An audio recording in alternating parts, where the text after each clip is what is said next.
Hi, Ben here from Trident Fly Fishing. One of the most intimidating parts of spey casting today is the number of lines.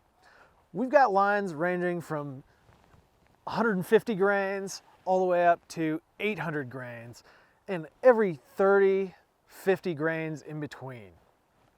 So for the angler that's just getting into spey casting, it can be totally overwhelming. So I've asked my friend Tom Larimer, who's a master caster and just released a great video called Skagit Revolution, to demystify this for us and explain exactly why there are so many lines. When you walk into a fly shop and let's say you want to buy a 5-weight rod, you look at the wall of fly lines and there's 5 weights and 6 weights, and basically you put a 5-weight on a 5-weight and it's going to work. Now, there's always going to be those specific lines that might work a little better for a specific fishing situation, or maybe it's a little faster rod and it likes, a more aggressive line. But at the end of the day, you put a 5 on a 5, you go fishing and have fun, and it works.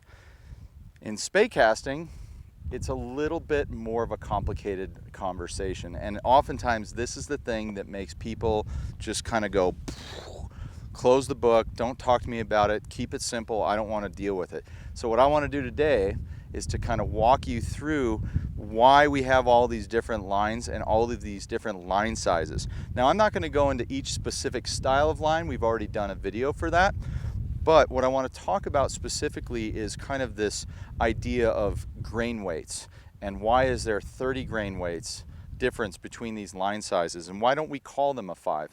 So basically what it comes down to this is 30 grains is like a half of a line size in the world of spey. So I'll give you an example. Most 7-weight spey rods take a 510 grain head, and in the world of Skagit. And in Scandi, it's going to be a little bit lighter, 30 to 60 grains lighter than that. Some people, however, will say, oh, I've got that same rod that you have, but I like a 540. And then somebody may say, well, I've got that same rod and I like a 480. So it's like, what's right, what's wrong? Here's the thing, there's no right, there's no wrong, it's what works best for you as an angler. So what I want you to think about is, the more a rod flexes, the longer the stroke needs to be and the more you have to delay the power application. The less it flexes, the shorter the stroke needs to be and the more aggressive your stroke needs to be.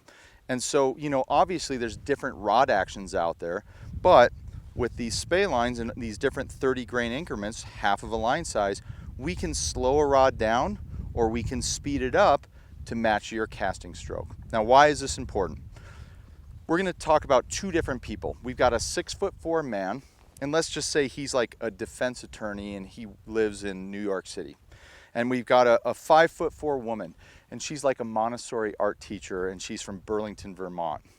Well, here's 2 totally different critters, right? I mean, not only in how they're built physically, but just how they go through life, in general, and use tools, right? So if we take both of those same people and we put the same rod in their hands, there's a pretty good chance that they're not going to cast it or use that tool exactly the same way. So now we've got these 30 grain increments that allow us to dial the rod in. So let's just say, our guy from New York, his life is fast paced. Everything he does is like, he's jamming on it. A lot of times people like that, they're going to like a little faster rod. So on his 7-weight, he may like a 480. And let's just say our little smaller person, she's just takes her time. Everything's kind of sunshine and puppies. She may just like a deeper flexing rod. So she may like a 540. So the good news is this. What we've tried to do as manufacturers and as fly shops is to kind of scale this down to the point that, if you call us up at Trident, we're going to be able to give you a line suggestion that works for about 90% of the consumers out there. That being said, as you get into this more, you're probably going to realize what kind of a caster you are. And I think one of the common misconceptions that I hear out there is that more advanced casters cast lighter lines. And in my opinion, that couldn't be more wrong, because I know some very, very good anglers, good spey casters, they just like a heavier line. It's the way they like to cast. And from a fishability standpoint, what it comes down to is this. When you fish a little heavier line, that is helping you load the rod more. Whereas if you fish a lighter line, you've got to let the rod do a little bit more, or you've got to use a little bit more aggressive stroke. So there's kind of 2 elements at work. There's the mass of the line, and there's the speed of the line. So when you're utilizing more mass, well, that allows you to make a shallower D-loop or back cast, if you will, and that will allow you to cast in tighter conditions. Now, it may not let you cast as far as a little bit lighter line, so a little bit more aggressive caster may be able to get a few more feet because they're utilizing more speed than they are mass. So just to boil this all down, we build 30 grain increments. They're a half of a line size. The guys at the shop are going to help you kind of get the right one for your rod, but as you get into this, you may find how you like your rods to be dialed in and how you like to line them, and now you've got the versatility to get that done.